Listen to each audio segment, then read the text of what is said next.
નખત્રાણા તાલુકાના નાની અરલ ગામે પરિણીતાએ ફાંસો ખાઈ લેતા અરેરાટી ફેલાઈ ગઈ હતી। મળતી વિગતો મુજબ 26 વર્ષીય લક્ષ્મીબા જાડેજાએ કોઈ અગમ્ય કારણોસર પોતાના ઘરે ફાંસો ખાઈ મોતને વહાલું કર્યું હતું। હતભાગીના 5 વર્ષ પહેલા લગ્ન થયા હતા। ઘરે કોઈ ન હતું ત્યારે પરિણીતાએ આપઘાત કર્યો હતો। મોતનું કારણ જાણવા નખત્રાણા પોલીસ દ્વારા તપાસ હાથ ધરવામાં આવી છે। મુન્દ્રા તાલુકાના મંગરા ભોરારા રોડ પર અકસ્માતનો બનાવ બન્યો હતો। આઈવા ટ્રકના ચાલક મોખાના રોહિતસિંહ જાડેજાએ પોતાના કબજાની ટ્રક પૂર ઝડપે ચલાવી સામેથી આવતી બાઇકને ટક્કર મારી હતી। બાઇક પર સવાર 3 યુવાનો ઘવાયા હતા, જેમાં ગોયરસમાના અર્જુનસિંહ રાઠોડને ગંભીર ઈજાઓ થતા મોત થયું હતું, જ્યારે બાઇક પર સવાર અન્ય 2 લોકોને ઈજાઓ થઈ હતી। બનાવ બાબતે હતભાગીના ભાઈ કરણસિંહ રાઠોડે આરોપી ટ્રક ચાલક સામે મુન્દ્રા મરીન પોલીસમાં ગુનો દાખલ કરાવતા પોલીસે તપાસના ચક્રો ગતિમાન કર્યા છે। રાપર તાલુકાના બાલાસર ગામે અકસ્માત થયો હતો, જેમાં બાઇકના ચાલક દિનેશ ચૌહાણે પોતાના કબજાની બાઇક પર ઝડપે ચલાવી આગળ જતા મોટા વાહનને ફૂલ સ્પીડમાં ઓવરટેક કરવા જતા સામેથી રોંગ સાઈડમાં આવતી ફરિયાદીની અલ્ટો કાર સાથે ભટકાવી હતી। આ અકસ્માતમાં બાઇક પાછળ બેઠેલા બાલાસરના શંભુભાઈ ચૌહાણને ગંભીર ઈજાઓ થતા મોત થયું હતું, જેથી બાલાસર પોલીસમાં ફરિયાદ નોંધાવાઈ હતી।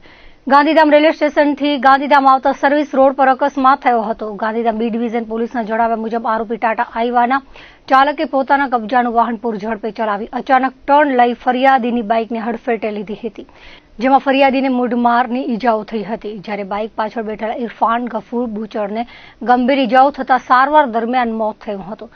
બનાવને પગલે પરિવારમાં અરેરાટી ફેલાઈ ગઈ હતી। પોલીસે ગુનો દાખલ કરી આઈવાના ચાલકને ઝડપી લેવા તપાસ હાથ ધરી છે। પૂર્વ કચ્છ જિલ્લામાં ડ્રગ્સની બદી અટકાવવા માટે એસપી સાગર વાઘમાર દ્વારા સૂચના આપવામાં આવી છે, જે અંતર્ગત ભચાઉ પોલીસને બાતમી મળી હતી કે વોંધ પુલિયા પાસે 3 થી 4 ઇસમો માદક પદાર્થની ડિલિવરી આપવા માટે આવ્યા છે, જે બાતમીના આધારે દરોડો પાડી 4 શખ્સોને ઝડપી લેવામાં આવ્યા હતા। વોંધ પુલિયા પાસે પહોંચીને પોલીસે શકદાર એવા ઇસમોને કોર્ડન કરી પૂછપરછ કરતા અંગ ઝડતી દરમિયાન ગાંજો મળી આવ્યો હતો। તપાસ કરતા કુલ 19.151 કિલો ગાંજો મળી આવ્યો હતો, જેની કિંમત 1,91,510 રૂપિયા આંકવામાં આવી છે। આ સાથે મહારાષ્ટ્રના રિક્ષા ડ્રાઈવર તૌસિફ ખાન, શબીર ખાન, વેટર ગજાનન અંબાદાસ ખડસે, વિકી વિજયરાવ કાલે અને વિકાસ અવધૂત ઇગલેને ઝડપી લેવામાં આવ્યા હતા। આરોપીઓ પાસેથી મોબાઈલ સહિતનો મુદ્દામાલ કબજે કરવામાં આવ્યો હતો। તપાસમાં સામે આવ્યું હતું કે મહારાષ્ટ્રના આ 4 શખ્સો માલ આપવા માટે આવ્યા હતા। ડિલિવરી આપવાના હતા તે પહેલા પોલીસના હાથે ઝડપાઈ ગયા હતા। સ્થાનિકે ગાંજાની ખરીદી કરનાર કોણ હતા તે દિશામાં તપાસ હાથ ધરવામાં આવી છે। ભચાઉ પીઆઈ, પીએસઆઈ સહિતના કાર્યવાહીમાં જોડાયા હતા। 4 આરોપીઓ સામે ભચાઉ પોલીસમાં એનડીપીએસનો ગુનો દાખલ કરવામાં આવ્યો છે। મુન્દ્રાથી અંજાર જતા હાઈવે રોડ પર આવેલા ચાંદોડા ગામની સીમા હોટલ મહાલક્ષ્મી ચૌધરી પેલેસ રાજસ્થાની હોટલમાંથી 2 કિલો પોસ્ટ ડોડા પકડાયા હતા। આ સાથે સંચાલકની ધરપકડ કરવામાં આવી હતી। આ બાબતે અંજાર પોલીસ સ્ટેશનમાંથી મળતી વિગતો મુજબ એસઓજી દ્વારા બાતમીના આધારે દરોડો પાડવામાં આવ્યો હતો। હોટલમાં સંચાલક રાજસ્થાનના હનુમાન રામ ભૂરારામ ચૌહાણને પકડી પાડવામાં આવ્યો હતો। હોટલમાં તપાસ કરતા કુલ 2.10 કિલો પોસ્ટ ડોડાનો પાવડર મળી આવ્યો હતો। આરોપી પોતાના કબજાની હોટલમાં ગેરકાયદે રીતે વગર પાસ પરમિટે માદક પદાર્થ વેચાણ અર્થે રાખી ગુનો આચર્યો હતો। 8,85,000ની રોકડ સહિત વજન કાંટો, પોસ્ટ ડોડા, પેક કરવાના જબલા, ભાડા કરાર સહિતનો મુદ્દામાલ કબજે કરવામાં આવ્યો હતો। આરોપી દ્વારા છૂટક વેચાણ કરવામાં આવતું હોવાનું સામે આવ્યું છે। પોલીસે આરોપીને ઝડપી આગળની કાર્યવાહી હાથ ધરી છે। ગાંધીધામમાં સાધુના વેશમાં આવીને 14,40,000ના દાગીના પડાવ્યાનો બનાવ બન્યો હતો, જે કેસમાં પોલીસે ત્રિપુટીને ઝડપી પાડી છે। ઘરમાં નડતર હોવાનું કહી ધાર્મિક વિધિ કરવાના નામે 14,40,000ના દાગીના પડાવી લેવામાં આવ્યા હતા, જે બનાવમાં એલસીબીએ તાત્કાલિક વર્કઆઉટ કરીને 3 આરોપીઓને ઝડપી લીધા છે, જેમાં સિનોગ્રા મિંડિયાળા રોડ પર બનાવેલા ઝૂંપડામાં રહેતા અને મૂળ ભચાઉના વાદીનગરમાં આરોપીઓ પકડાયા હતા, જેમાં સાધુ બન્નાર તુફાનનાથ ઉર્ફે શેતાનનાથ, મિરકાનાથ વાદી, ઝુલાનાથ, રૂમાલનાથ વાદી અને દેવનાથ પોપટનાથ વાદીને પકડી લેવામાં આવ્યા હતા। આરોપીઓ પાસેથી 21,46,000ના દાગીના રિકવર કરવામાં આવ્યા હતા। ઉપરાંત સાધુ બનવા માટે ઉપયોગમાં લેવાયેલ સામાન પણ કબજે કરવામાં આવ્યો હતો। આરોપીઓ સાધુનો વેશ ધારણ કરી રહેણાંક વિસ્તારમાં જઈને ઠગાઈ કરતા હતા। એલસીબીએ આરોપીઓને ઝડપી લીધા છે। 22 વર્ષ પહેલા લોધેશ્વર પાસે ભચાઉ પોલીસ દારૂ ભરેલી ગાડી રોકવાનો પ્રયાસ કરતી હતી, ત્યારે આરોપીઓએ પોલીસ પર ગાડી ચડાવી દેતા 2 પોલીસ કર્મચારીના મોત થયા હતા, જ્યારે 1 પોલીસ કર્મચારીને ઈજાઓ થઈ હતી। આ બનાવમાં કુલ 9 આરોપીઓ ઝડપાયા હતા। ગાંધીધામ એલસીબીએ રાજસ્થાનના બાળમેરના રહેમતસિંહ ઉર્ફે રેવંતસિંહ ભુરજી ઉર્ફે ભૂરસિંહ રાઠોડને ભચાઉથી ઝડપી પાડીને આગળની કાર્યવાહી હાથ ધરી છે। કચ્છ જિલ્લા ફ્લાઇંગ સ્ક્વોડ દ્વારા અંજાર વિસ્તારમાંથી ગેરકાયદેસર ખનીજ પરિવહન કરતા વાહનો પર સપાટો બોલાવવામાં આવ્યો હતો. જિલ્લા કલેક્ટરની સૂચના અને માર્ગદર્શન હેઠળ ફ્લાઇંગ સ્ક્વોડની તપાસ ટીમે અંજાર શહેરના કડસ સર્કલ પાસે તપાસ હાથ ધરી હતી. આ તપાસ દરમિયાન રોયલ્ટી પાસ વગર સિલિકા ખનીજ વહન કરતી 3 ટ્રકો પકડવામાં આવી હતી. આ ઉપરાંત રતનાલ ગામ પાસેથી રોયલ્ટી પાસ વગર સિલિકા ખનીજ ભરીને નીકળતી વધુ 1 ટ્રક પકડવામાં આવી હતી. તેમજ ખાવડા અને દ્રોબાણા ચેકપોસ્ટ ખાતેથી લાઇમસ્ટોન ખનીજનું રોયલ્ટી પાસમાં દર્શાવેલ જથ્થા કરતાં વધારે જથ્થાનું વહન કરતી 1 ટ્રકને પકડી પાડવામાં આવી હતી. આ 5 ટ્રકોને સીઝ કરી અંદાજિત 1 કરોડ 11 લાખનો મુદ્દામાલ જે તે પોલીસ સ્ટેશનને સોંપવામાં આવ્યો હતો. તંત્ર દ્વારા આગળની કાયદેસરની કાર્યવાહી હાથ ધરવામાં આવી હતી. ભુજમાં સસ્તા સોનાના નામે ઠગાઈ ઉપરાંત 1 લાખના 3 લાખ કરી આપવાની લાલચે ઠગાઈ કરતી ગેંગ એક્ટિવ છે. થોડા દિવસો પહેલા કુખ્યાત ગુનેગારના ઘરેથી ચલણી નોટ જેવા લાગતા કોરા કાગળના બંડલ કબજે કરાયા હતા. ત્યારે ઠગાઈના ઈરાદે ફરતા 4 શખ્સો પકડાયા છે. આ બાબતે જાણવા મળતી વિગતો મુજબ ભુજમાં આરટીઓ સર્કલ પાસે બાતમીના આધારે બી ડિવિઝન પોલીસે કાર્યવાહી કરી હતી. જેમાં કેમ્પ એરિયાના સાહિલ રમજુ સમેજા, રાહુલનગરના રસીદ અહમદ સમા, રાજસ્થાનના બાડમેરના મોહિત વિજયરાજ જૈન અને શેરારામ હડમાના રામ ભાગુને ઝડપી લેવામાં આવ્યા હતા. આરોપી સાહિલ અને રશીદે છેતરપિંડી કરવાના ઈરાદે 1 લાખના 3 ગણા કરી આપવાની લાલચ આપી હતી અને રાજસ્થાનના મોહિત અને શેરારામને બોલાવ્યા હતા.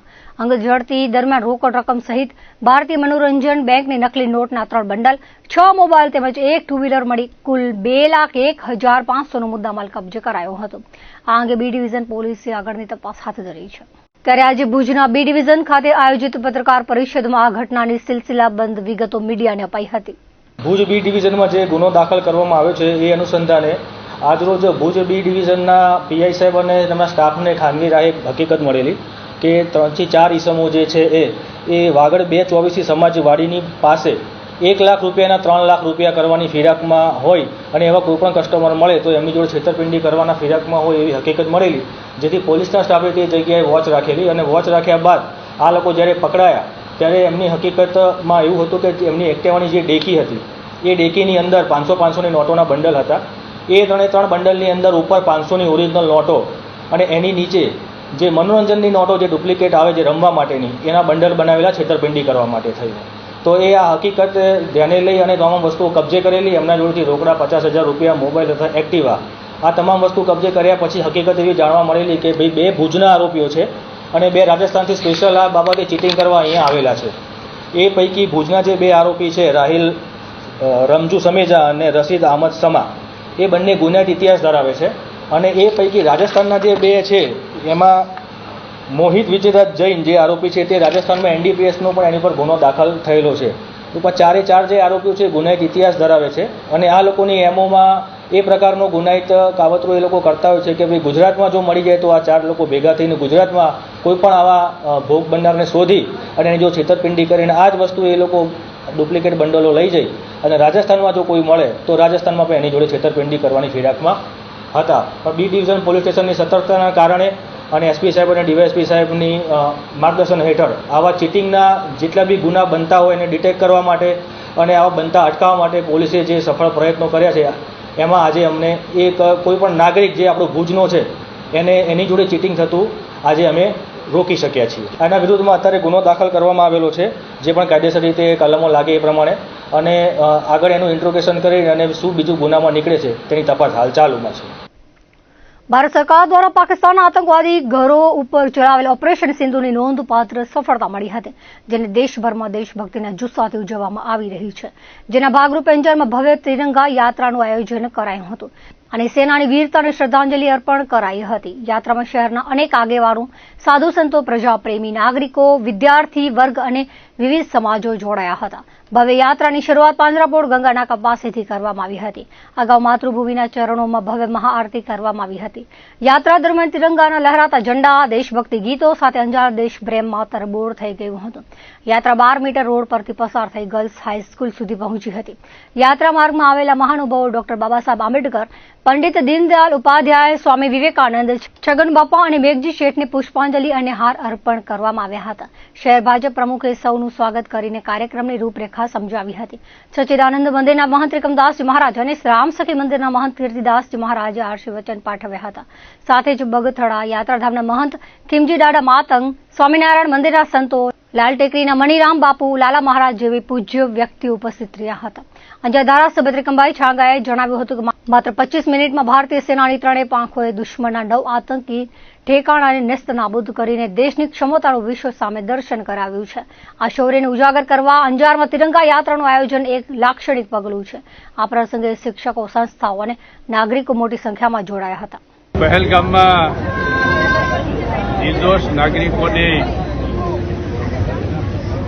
જે રીતે હત્યા આતંકવાદીઓ દ્વારા કરવામાં આવી અને એના જવાબરૂપ દેશના નાગરિકોને શાંતિ અને સલામતી આપવા માટે ભારતીય સેનાએ જે અપ્રતિમ વીરતા, સાહસ અને ઉત્સાહનું જે વાતાવરણ સર્જ્યું એને પરિણામે સમગ્ર વિશ્વમાં ભારત આતંકવાદી પ્રવૃત્તિને ખતમ કરવા માટે કેટલું નિશ્ચયી છે એટલું દેશના લોકોની સાથે સાથે સમગ્ર વિશ્વના લોકોને પણ એનાથી પરિચય થયો.